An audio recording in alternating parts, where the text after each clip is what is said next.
오늘은 제가 이곳 다운타운에 인수를 하시게 도와드린 식당에 나와 있는데요. 저럼 밴쿠버에 사시는 한인분들께서 소규모 비즈니스 많이 하시잖아요. 그래서 비즈니스를 사시고 파시는 경우가 굉장히 많으실 것 같은데요. 그래서 이번 시간에는 비즈니스를 사실 때나 또는 파실 때 지불하시게 되는 가격을 구성하는 요소에 대해 살펴보도록 하겠습니다.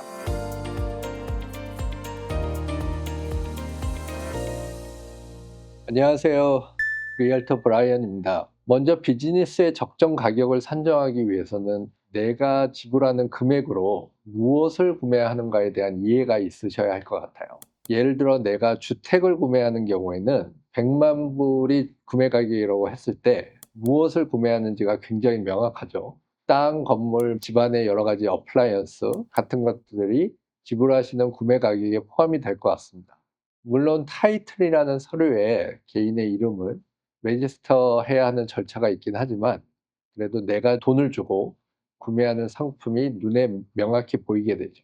근데 비즈니스를 사실 때는 이런 것들이 명확하지 않을 수가 있어요. 예를 들어 30만 불을 주고 식당을 사실 때 장사를 하면서 매출도 올리고 한 달에 얼마씩 수익으로 벌어갈 수 있다고 하니 비즈니스를 구매를 하시긴 하지만 이 30만 불로 정확히 무엇을 구매하시는지가 명확하지 않을 수가 있습니다.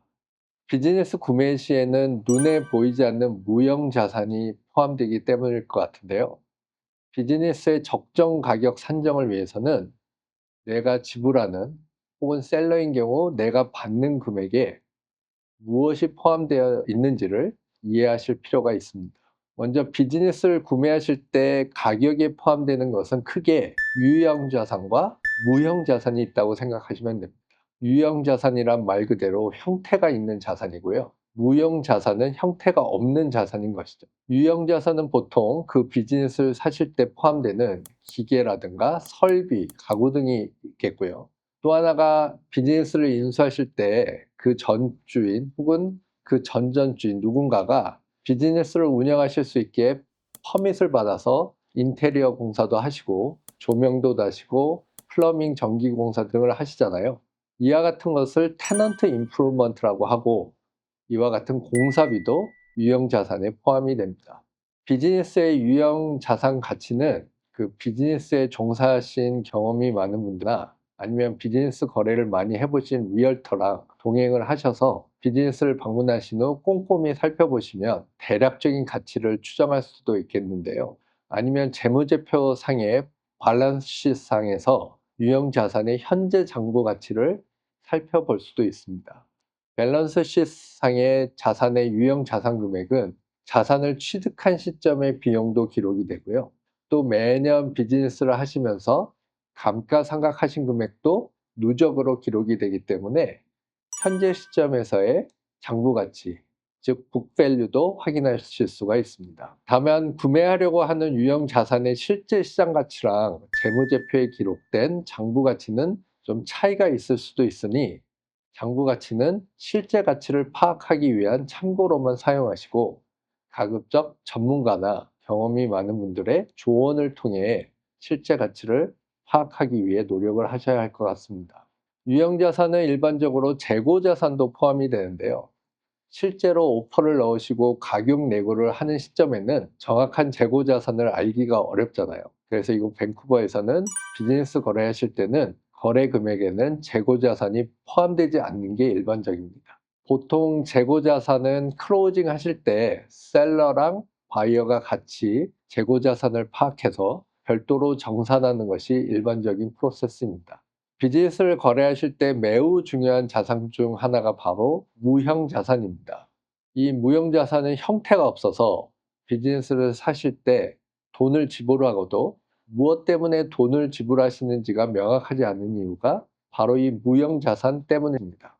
무형 자산의 가치는 그 가게에 찾아오시는 고객, 또 비즈니스의 브랜드 가치, 비즈니스의 노하우 등 지적 재산권, 현재 그곳에서 리스 같은 걸 할 수 있는 권리 등이 있습니다.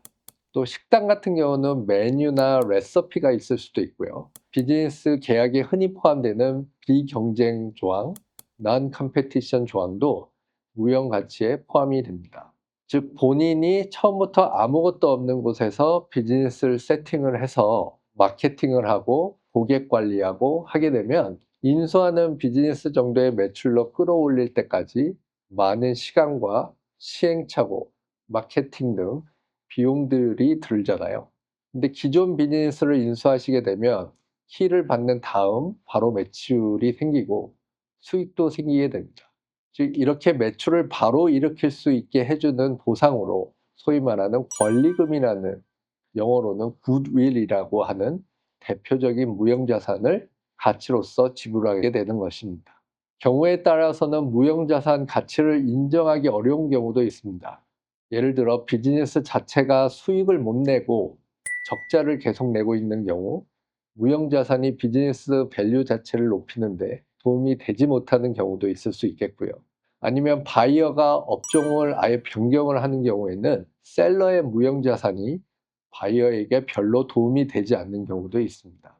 이런 경우에는 셀러는 무형자산을 인정받으려고 하고 바이어는 가급적이면 무형자산을 지불하지 않으려고 할 것입니다. 바이어가 셀러 측의 무형자산을 인정하는 경우에는 딜이 순조롭게 진행될 수 있지만 그렇지 않은 경우에는 가격 협상이 순조롭게 진행되지 않는 경우가 있을 수 있습니다.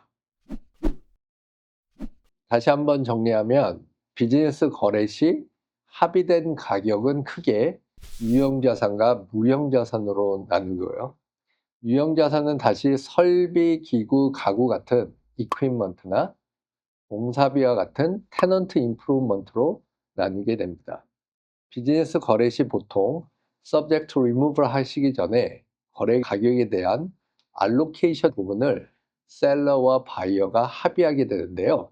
예를 들어 거래 금액이 20만 불이면 이 중에 얼마가 이퀴먼트, 얼마가 리스 임프루먼트, 또 무형자산이 굿윌은 얼마, 이렇게 구분하는 작업을 하셔야 합니다. 이 아셋 알로케이션은 바이어 셀러 모두 정부에 얼마의 세금을 내야 하느냐는 관계가 되기 때문에 바이어 셀러 모두에게 중요합니다. 그럼 바이어는 비즈니스 인수 후 유형자산은 감가상각을 통해 비즈니스 인컴을 낮춰서 법인세를 낮출 수 있는 효과가 있고, 또 비즈니스를 구매하실 때 바이어는 이퀴먼트에 대한 PST를 지불하셔야 합니다. 따라서 바이어께서는 가급적 무형자산보다는 유형자산에 더 많은 금액을 알로케이션 하려고 하실 테고요. 또 유형자산도 가급적이면 이퀴먼트 비용보다는 테넌트 임프루먼트에 더 많은 금액을 알로케이션 하시려고 하실 겁니다. 반대로 셀러 측에서는 너무 많은 금액이 유형자산에 알로케이션이 하게 되면 장부에 적힌 장부 가치보다 차이가 많이 생겨서 양도소득세를 더 많이 내실 수도 있습니다. 따라서 비즈니스 거래하실 때는 반드시 회계사님의 조언을 통해 판단을 하셔야 될 것 같습니다. 이번에는 비즈니스 가격을 구성하는 요소들에 대한 설명을 드려보았고요. 다음 비디오에서는 실질적인 비즈니스 가치를 산정하는 방법에 대해 말씀드리도록 하겠습니다. 시청해 주셔서 감사합니다.